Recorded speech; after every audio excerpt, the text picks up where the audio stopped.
예, 안녕하세요. 오늘도 지명으로 읽는 성경 이야기 8번째 시간, 이제 신약편에 관한 내용을 계속 살피고 있는데요. 8번째 강의를 진행하도록 하겠습니다. 예, 이제 어제 현장 강의를 통해서 강의를 진행했는데, 아마 여전도의 총회도 좀 있고, 교회 행사를 계속해서 바쁘다 보니까 많이 이제 참석하지는 못하셨던 것 같은데, 그래도 우리 못 오신 분들은 꾸준히 온라인으로, 이 영상으로라도 꼭 강의를 들어주시고, 그래야 또 이후에 진행되는 여러 내용들이며, 또 지역들을 잘 살필 수 있지 않을까 생각합니다. 예, 오늘은 이제 지난번 우리 사마리아 땅에 이어서 오늘은 8번째 축복산이라고 하는 곳, 이곳을 통해서 오늘의 말씀을 좀 살펴보려고 합니다. 계속해서 저희가 보게 되는 이 이스라엘 지도는 사실 뭐 예수님께서 사역하셨던 예수님의 생애가 담겨 있는 지도는 여기에 거의 이제 국한되어지게 되죠. 그리고 이후에 이제 성경에서 신약 성경은 이제 뭐 바울의 선교 여행이라든지 또 그리고 또 뭐 요한계시록에 나오는 여러 일곱 교회들 그런 지역도 사실 그렇게 넓은 지역은 아닙니다. 그래서 이 지역을 우리가 계속해서 살펴볼 텐데 잘 기억해 주시면 좋을 것 같고요. 특별히 이 갈릴리 바다 주변으로 있는 여러 도시들, 예수님께서 주로 사역하셨던 주 무대이죠. 그리고 이제 사해까지 이어지는 이 요단강과 또 사해 주변에 있는 예루살렘과 또 뭐 여리고, 베들레헴 이 정도를 우리가 꼭 잘 기억했으면 좋겠습니다. 오늘 우리가 살펴볼 지역, 이 팔복산은 갈릴리 호수 북서쪽에 위치하고 있습니다. 특별히 예수님께서 산상수훈을 선포하시는 것으로 전해지는데요. 이 팔복산, 이제 축복산은 이제 팔복, 특별히 예수님께서 8가지 복에 대해서 말씀해 주셨잖아요. 그래서 현재 여기에 팔복 기념교회가 위치해 있고요. 이제 하틴산이라고도 불리게 됩니다. 특별히 팔복 교회는 이전에도 물론 이곳에 이제 비잔틴 제국에서 교회를 세웠던 적이 있는데 이게 이제 여러 전쟁이나 또 이제 여러 다른 나라들 이제 페르시아에 의해서 614년에 파괴된 것으로 알려져 있는데요. 이후에 1937년 이탈리아의 건축가인 안토니오 바르루치가 이제 그 이탈리아에 있는 여러 수녀회의 후원을 통해서 팔복의 상징으로 이 팔각형으로 교회를 건축하게 됩니다. 이 교회의 모습은 바로 이제 이렇게 되어 있거든요. 그래서 이제 외부의 모습, 팔복교 외부의 모습이 이렇게 되어 있고요. 이 이제 이 지붕이라고 그럴까요? 이 위에가 이제 팔각형으로 되어 있는 거죠. 근데 이제 이걸 내부에서 보게 되면 팔각형으로 되어 있고 이 여덟 개, 이 각 각마다 이 8개의 복에 대해서 하나씩 기록을 이렇게 스테인러스에 이 말씀이 8개의 말씀이 기록되어져 있습니다. 아마 다녀오신 분들도 계시겠지만 혹시 이제 뭐 못 보신 분들은 유튜브를 통해서든 또 여러 인터넷 자료를 통해서 요즘은 워낙 또 잘 살펴볼 수가 있잖아요. 한 번씩 더 보셔도 좋을 것 같습니다. 그리고 뭐 다른 여러 교회들도 마찬가지지만요. 이 천장이 황금색으로 도장이 되어 있는 건 색칠이 되어 있는 것은 천국의 상징을 보통 황금빛으로 표현을 하거든요. 다른 여러 교회들도 마찬가지로 팔복교회도 이렇게 황금색으로 되어 있다. 그러면 이 산상수훈에 대해서 오늘 말씀을 통해서 조금 더 살펴보겠습니다. 산상수훈, 그러니까 산 위에서 그리고 이제 이 숫자가 드리울 수잖아요. 이렇게 가르칠 훈, 그러니까 예수님의 그 가르침을 드리운다 이렇게 기록했다라는 것. 그래서 이제 마태복음 5장에서 7장까지 보통 이 산상수훈이라고 불리우고 이 내용이 여러 율법적이고 좀 윤리적인 내용들이 있는데 많은 학자들이 신학자들이 마태복음 5장에서 7장까지 이 산상수훈을 기독교의 대헌장이다. 그리고 기독교 윤리의 근본이다라고 불리고 있습니다. 특별히 산상설교, 산상수훈, 또 이제 산상보훈이라고도 하거든요. 보배로울 보자를 써서 이 산상설교는 이 어거스틴이 산에서 하신 주님의 설교라고 부른 데서 유래하였습니다. 이것과 평행 본문이라고도 할 수 있는데 누가복음 6장에 보면 똑같이 비슷한 내용이 기록되어져 있는데 여기에서는 이 평지설교라고 이제 많이들 비교를 합니다. 누가복음 6장 17절에 보면 예수께서 그들과 함께 내려오사 평지에 서시니 그래서 이 평지 그래서 이 누가복음에 있는 건 평지설교라고 이야기를 하고요. 마태복음에서는 산상수훈이라고도 우리가 이렇게 불리고 있다는 것을 참고적으로 알고 계시면 좋을 것 같습니다. 자, 그럼 이런 산상수훈은 어떠한 성격을 지니고 있느냐? 사실 이 산상수훈을 에 나오는 여러 내용들이 너무나도 방대하고 하나하나 이렇게 강의식으로 살펴보는 데 있어서도 너무나도 유익한, 너무나도 좋은 말씀들이 있는데 이걸 이 짧은 시간 안에 다 살필 수는 없죠. 그거는 뭐 추후에 산상수훈 뭐 혹은 팔복에 대한 강의를 따로 진행을 할 수 있으면 좋을 것 같고요. 오늘은 이 전체적인 맥락 안에서 어떠한 내용들이 담겨져 있는지, 예수님께서 이 말씀을 왜 전하셨는지 간략하게 좀 살펴보려고 합니다.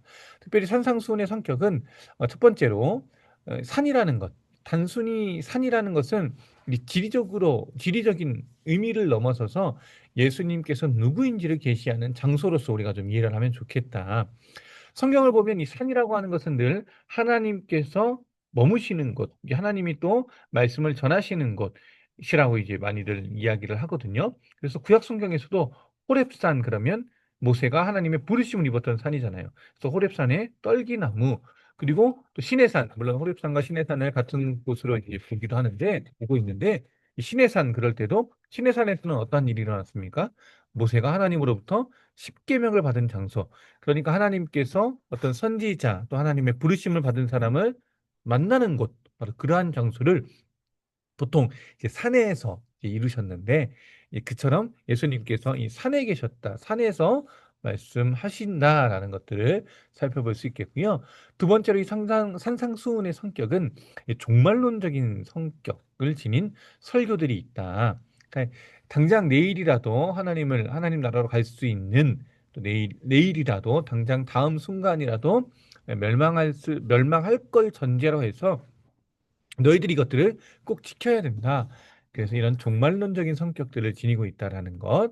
그리고 마지막으로 천국 백성, 그러니까 하나님 나라의 백성의 순종과 실천을 전제한 설교라는 거죠.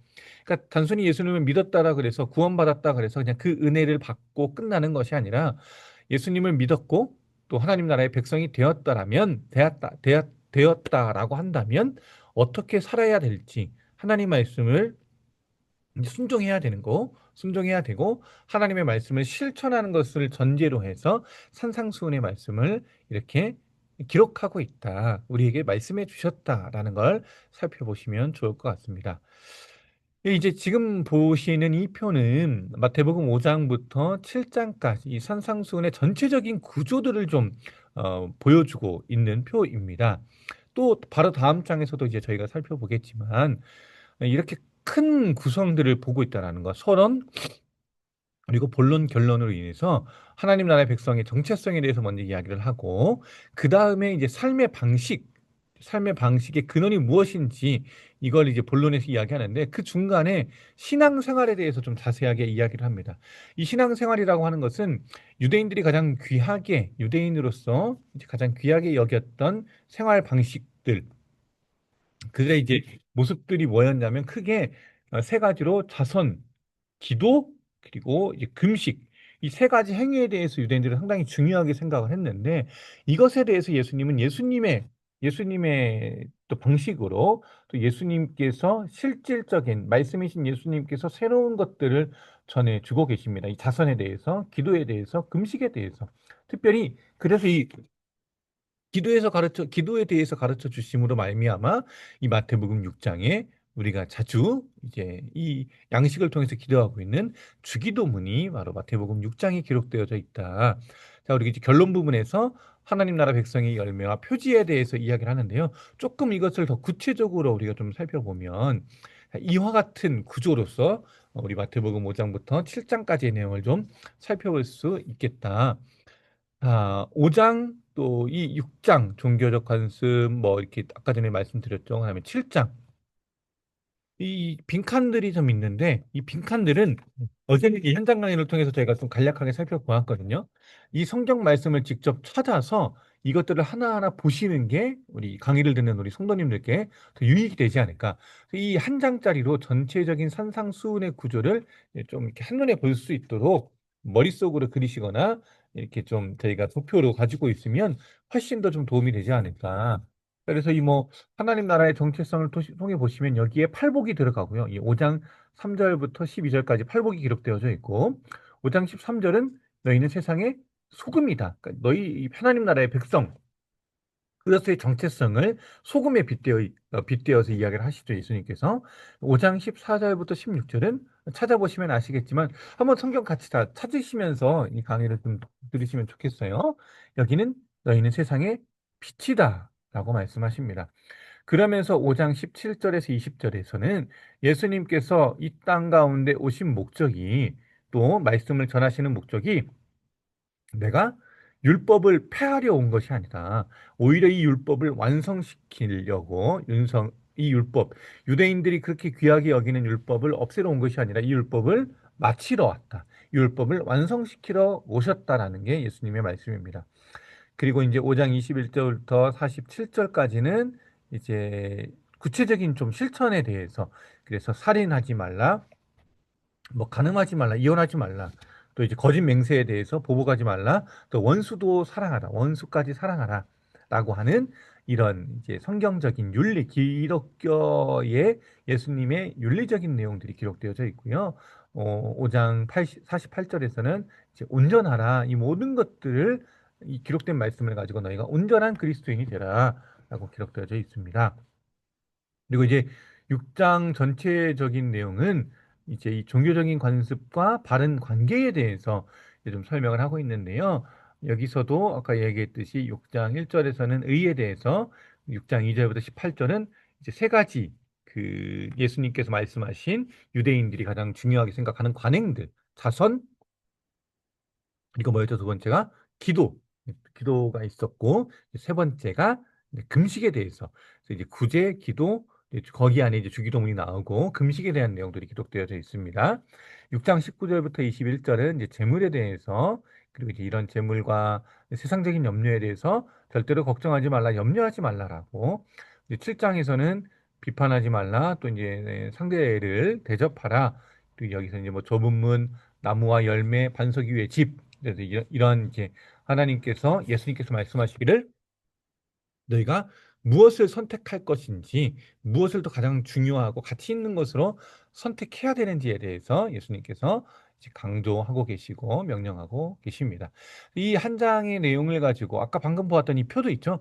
이 도표와 또 여기 안에 이제 기록되는, 우리가 이제 성도님들께서 하나하나 기록하면서 아, 산상수훈은 이렇게 살펴볼 수 있겠구나 라고 좀 이렇게 저희가 전체적인 맥락 안에서 좀 보시면 더 도움이 되시지 않을까 싶습니다. 자, 그렇다면 이제 조금 더 자세하게 오늘 좀 살펴볼 건 이제 이 팔복에 대한 내용입니다. 사실 팔복에 대한 건 저희들이 너무나도 잘 알고 있습니다.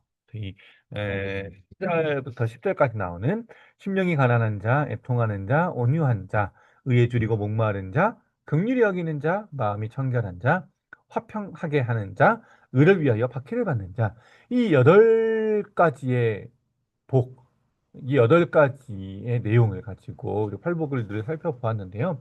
특별히 팔복을 통해서 우리가 좀 살펴볼 수 있는 건 세상적으로, 또 세상 사람들이 흔히들 생각하는 가치관으로서는 잘 이해가 되지 않고 그렇게 원하지 않는 내용들이거든요. 하지만 예수님은 이렇게 말씀하신 이유가 분명히 있다. 자, 그래서 이 팔복을 통한 메시지를 좀 간략하게 살펴보고자 합니다. 팔복에 나와 있는 8가지 복들의 특징을 보면요. 먼저 너희가 어떠한 복들을 받을 것이다. 이렇게 하면 이러한 복을 줄 것이다. A면 B의 복을 받을 것이다. 뭐 이러한 내용이 아니라 이미 전제 자체가 너희가 복된 상태에 있다. 이미 너희가 복이다라는 것을 이야기하고 있습니다. 하나님 나라의 백성으로, 또 예수님로 말미암아 구원을 받은 백성이라면 이미 너희가 복을 받았다라는 것을 선포하시고 그것을 확인시켜 주고 있거든요. 그래서 소유의 복, 사람들이 생각하는, 일반적으로 사람들이 원하고 있는 소유의 복이 아니라 존재로서의 복을 우리가 살펴보고, 또 존재로서의 복을 말씀하고 계신다. 복음 안에서 우리는 이미 복된 자로 부르심을 받았으며 이 세상 속에서도 하나님께서 말씀하신 8가지의 복과 같이 하나님이 원하시는 복을 드러내야 한다라는 게 이 팔복의 메시지입니다. 자, 그리고 아까 전에도 5장 17절 말씀 이야기했잖아요. 내가 율법이나 선지자를 폐하러 온 줄로 생각하지 말라. 나는 폐하러 온 것이 아니요 오히려 완전하게 하려 함이다. 그러니까 계명을 완성시키는, 율법을 완성시키는 자로서의 예수님을 나타내고 계시거든요. 그래서 율법의 대표적인 산이 바로 아까 신의 산이었잖아요. 십계명을 받은 산. 그러니까 이 유대인들이 또 구약 시대에 나와 있던 율법적인 모습으로서의 복에 그치는 것이 아니라 팔복산을 통해서 우리가 더 계명을 완성시키는 예수님을 따르고 예수님께서 말씀하시는 복의 모습을 간직하자. 이게 또한 팔복의 메시지입니다. 자, 그리고 또 이 팔복 가운데서는 어떠한 것이 있느냐? 하나님께서 먼저 베푸신 은혜가 그러니까 하나님으로 말미암아 하나님께서 우리에게 베풀어 주신 은혜로 말미암아 우리가 변화되었잖아요. 자, 그리고 우리가 변화된 것들, 우리가 우리의 은혜 받은 행동, 우리가 은혜 받았던 것들을 나타내는 것이 다른 사람들과 세상을 변화시킬 수 있다.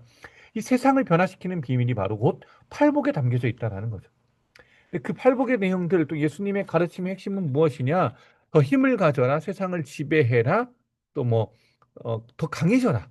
뭐 이러한 방식이 아니라 예수님의 방식은 늘 은혜, 사랑, 용서와 같은 것들이었다라는 것. 하나님의 가르침, 특별히 하나님 나라의 진리를 우리가 좀 다른 각도에서를 볼 수 있어야 되겠다라고 말씀드릴 수 있습니다. 자, 그러면 오늘 이제 이 산상수훈의 요약.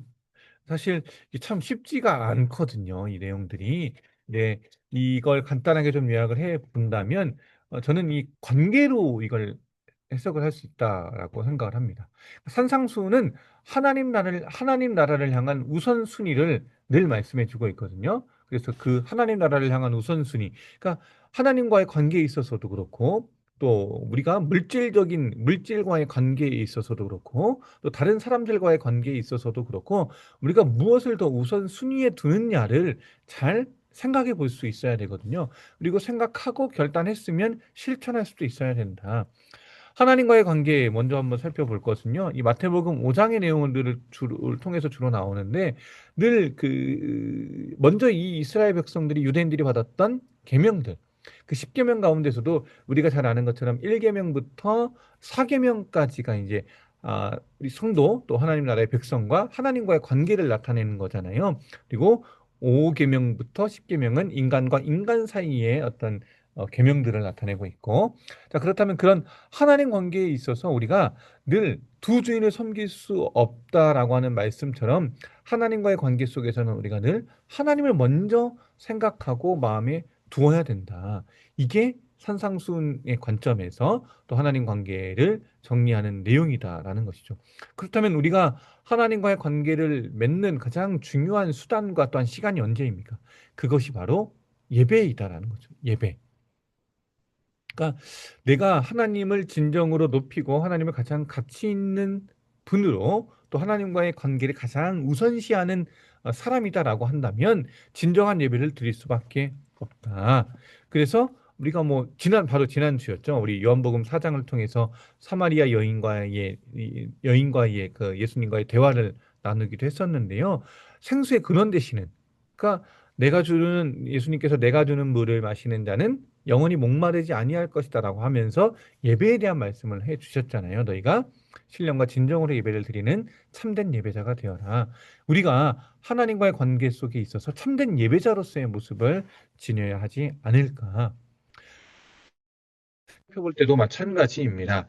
마태복음 6장 33절에 보면 너희는 먼저 그의 나라와 그의 의를 구하라. 그리하면 이 모든 것을 너희에게 더하시리라. 그러니까 이 세상 어떠한 것 가운데서도요. 우리는 물질보다도 하나님을 선택할 수 있는 물질이 필요 없다라는 것이 절대 아닙니다. 어제 담임 목사님의 또 주일 말씀에서도 언급이 되었었지만 사실 물질 필요합니다. 하지만 물질보다 하나님을 더 앞세우는 게 우리여야 된다. 사람이 물질을 위해서 있는 것이 아니잖아요. 물질이 사람을 위해서 있는 거잖아요. 그렇기 때문에 물질을 선하게 사용하고 우리 뜻 가운데서 올바로 사용하는 것들을 우리가 좀 더 배우고 또 익히고 그렇게 살아가야지 물질에 끌려가서는 안 된다라는 것. 또 세 번째로 인간관계도 마찬가지입니다.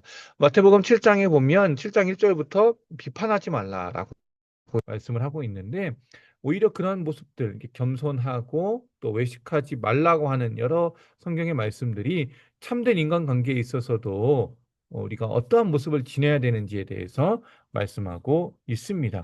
그래서 이 산상수훈에 대한 내용들을 우리가 좀 나중에도 하나, 둘씩 좀 자세하게 살펴볼 수 있었으면 좋겠고요. 오늘은 이렇게 간략하게 팔복의 메시지를 통해서 너희가 복되다, 또 이제 신의 산과 팔복산의 비교를 통해서 예수님은 계명을 완성하신 분이다, 또 세상을 변화시키는 비밀, 뭐 하나님 나라를 향한 우선순위가 무엇이어야 되는지 오늘 이 팔복산을 통해서 우리가 이 내용을 살펴보게 되었습니다. 예, 계속해서 이제 성경 속에 나오는 지명을 통해서 하나하나 또 성경의 말씀들을 좀 찾아보고 또 그 지명과 지역에는 어떤 성경의 이야기들이 담겨져 있는지 우리가 짧게 살펴보고 있는데요. 오늘 팔복산의 내용은 이렇게 정리를 하고 다음 시간에 또 계속해서 우리 이제 가버나움이라는 도시를 좀 가보려고 하거든요. 예, 언제든지 궁금한 것들이 있으시거나 또 확인하고 싶고 더 내용을 깊게 알고 싶으신 분들이 계시면 저에게 개별적으로 꼭 연락 주시면 좋겠고요. 예, 오늘 강의는 이것으로 마치도록 하겠습니다. 예, 감사합니다. 수고하셨습니다.